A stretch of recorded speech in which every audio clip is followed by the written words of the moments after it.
78వ స్వాతంత్ర దినోత్సవం సందర్భంగా జిలుగుమిల్లి మండలం తహసీల్దార్ కార్యాలయంలో నందు పోలవరం ఎమ్మెల్యే చిరి బాలరాజు జాతీయ జెండా ఎగురవేశారు. తదనంతరం జిలుగుమిల్లి మండలం ఆటో యూనియన్ ఆధ్వర్యంలో జాతీయ జెండా ఆవిష్కరించారు. అనంతరం ఐటీడీఏ కోటరామచంద్రపురం నందు పీఓ, డీడీ సిబ్బంది, టీచర్స్, రెవెన్యూ, పోలీస్ డిపార్ట్మెంట్ విద్యార్థుల సమక్షంలో ఎమ్మెల్యే చిరి బాలరాజు జాతీయ జెండా ఎగురవేశారు.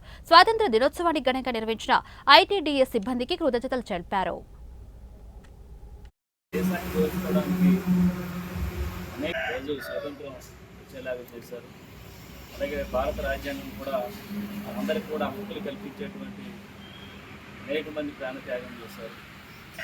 అలాగే మీరు చదువుకున్న చదువుకి మంచి ఉద్యోగావకాశాలు, అలాగే మన దేశానికి మంచి వెన్నుముకలాగా మీ అందరూ కూడా నిలబడాలి.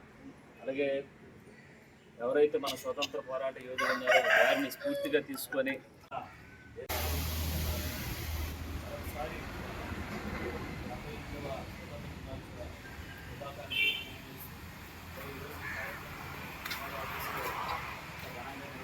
శాఖ వారికి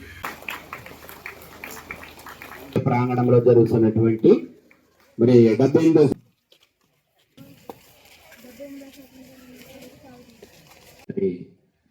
వారికి జనసేన రవికుమార్ గారికి, అలాగే అదేవిధంగా రవికుమార్ గారు, అలాగే